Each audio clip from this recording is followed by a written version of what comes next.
All right, man, we back and just read an article. Shout out to my sub, Flamo24. I was walking my dog and I left my phone, but I read the article multiple times as I do. You know, I want to get the gist and make sure I get what's going on in the article. And it's about Keith Idec and boxing scene. And y'all know how I do. I link it in the description under article link. I link all my sources. I don't act like, I got the plug or, my video. So if I read an article or I find a video, I link it in the description. If it's rumored or behind the scenes talk, then I just tell you it's behind the scenes talk. So I don't have no source. I don't leak those sources. But hey, Jarrett Hurd is not going to be taking the J-Rock fight December 14th, according to Keith Idec and boxing scene. At least not right away. And he may even be moving up to middleweight. But let's talk about it. We back. Goodfellas Sports TV. Appreciate the love and support. Make sure you hit that subscribe button, bell icon button. Won't miss another video. Share the videos. And he won't be moving up. Nope. I mean, he might be moving up. And, J-Rock could be trying to look for another opponent December 14th. And it's some rumors going out there that Tony Harrison and Jamel Charlo was supposed to fight in that same card and go head up versus Terrence Crawford in Ingus in Lopez and Comey IBF fight. So the card loses some steam. I thought Harrison and Charlo 2 was a better fight, in my opinion. I know it didn't go a lot of people the way people wanted it to go, but it was a better fight. In the grand scheme of things, J-Rock and Hurd was only appealing because the underdog was beating the hell out of Jarrett Hurd. But if you look at that fight, that wasn't a competitive fight, and Harrison and Charlo too deserved to be the main event. But now J-Rock had to look for another opponent, and maybe, Brian Carlos Castanos can get that fight. He was supposed to be slated to be on the Adrian Broner return card October 12th. And now so now maybe he can slide over to fight J-Rock, and maybe that's an idea right there. But the big thing about this is this, man, is that J-Rock and his coach was going on social media saying that Jarrett Hurd about a month ago saying he need to sign to take the VADA test. Everybody want to drag their feet when they come to doing VADA. And we remember that happened with Errol Spence and Kell Brook, and Kell Brook was saying Errol need to do VADA. We sent the papers. Why he ain't sent the papers in? And it's shit that go on with that. It's money that being exchanged, lawyers looking over the contract, and all that other shit.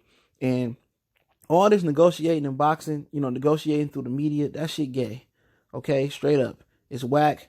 It's fugazi, and at the end of the day, I really don't have a lot of respect for J-Rock and Stephen Bredman. The shit they do on social media, for real talk. Because they created that, or they created that narrative that the Charlos is on steroids. See, a lot of people don't know. All right, and I say this as many times as I talk about them. Jamal Charlo ended up having LASIK eye surgery. He was legally blind in one of his eyes. At least that's what they say. He got a medical exception for the IBF when they were supposed to fight him and J-Rock. He wasn't going to take the fight because he couldn't make the weight in the eye situation. And J-Rock ended up talking shit, and he refused to take the VADA testing because he the A-side, he the champion.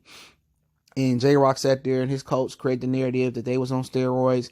Long story short, it went over to the Jamel Charlo. It went over to the Errol Spence, and everybody kept saying they was on roids. Demetrius Zandra, Andre Rozier, Danny Jacobs' team, Stephen Bredman, J-Rock, and they created that narrative. And if you look at the last paragraph in Keith Idec article, he pointed out that Bredman and J-Rock want 90-day VADA testing, even though they said, I think he meant, or he misquoted, they said 4 months. They want testing out 4 months from the December 14th date, which you didn't, after they blasted Jarrett Hurd on social media about not taking VADA or dragging his feet on entering the VADA program for the fight. After a couple of days, you didn't hear much. It just they didn't complain about it or nothing. I guess Jarrett Hurd had signed up for it, and they haven't complained about it. So at the end of the day, I don't know if that's the reason why, because that's been about a month since that happened. And I believe that Jarrett Hurd, if they ain't still complaining about it, he must have already enrolled. What I think happened is he got a new coach. He got rid of Ernesto Rodriguez, and he hired Shakir, the young boy that trained Shakir Stevenson. And what I think happened is they came to a realization that whatever they working on, Jarrett Hurd ain't picking up on it fast enough. And this ain't Rocky 3, okay? When Apollo and his coach come and get Rocky after he get beat up by Mr. T, and they teach him to get on his toes in one training camp. They hit the beach. They make Rocky a slick Italian boxer. That shit is fairy tale. It's fictional, okay? The fact is, it takes multiple training camps and smaller fights building the foundation on to give a guy like Jarrett Hurd, who lacks a lot of the basic boxing fundamentals from a defense and offensive standpoint. It takes more than one training camp to get that together. Okay. And on top of that, he a big guy. So you got to cut the weight, which they got time to cut the weight. And then you have to hone the skills. That's a lot to ask. And I think they came to the realization that it wasn't a smart move to do that, because he got cut weight and then they got to work on the finer tuning points and refining his skills. And I don't care if they got 6 months to a year. How far back Jarrett Hurd is in some of these boxing skills and how advanced J-Rock is with fighting on the inside and fighting in the pocket, fighting the outside. He a very skilled fighter. You know, it's just, it makes no sense. The styles was all bad for him. And also, I just think they need more time to work on his skills. Now, moving up the middleweight might indicate, and they said in the article, he may move up the middleweight, may not rematch J-Rock at all. Move up the middleweight might indicate weight was an issue. Okay? You know, and even, you know, it just makes sense. They had to cut too much weight, and they think it's healthy for him to compete at middleweight, and he'll take smaller fights up there. You know, but now they creating that narrative that Jarrett Hurd on roids, and that's fucked up because they did it to the Charlos, and it hasn't been proven. You know what I'm saying? And J-Rock, his coach, talking about fighting Canelo. Oh, we'll fight Canelo, but we know politics stop it. But he's been proven to be on steroids. So why do you want to fight him? You know what I'm saying?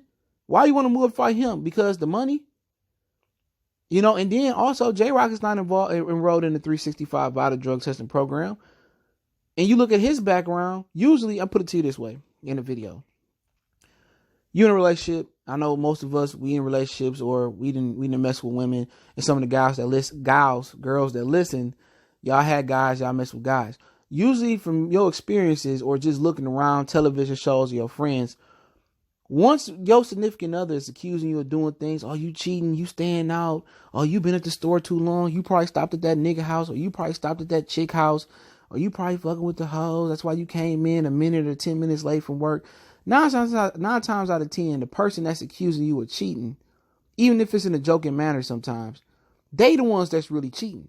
They the ones that's really doing dirt. You know what I'm saying? And you look at J-Rock background, Snack, Victor Conti. He's a PED pillar. If you look up his background about Balco, he was creating human growth hormones that was undetectable. He was putting it in clear and regular water, the clear. He was creating undetectable performance enhancing drugs for athletes.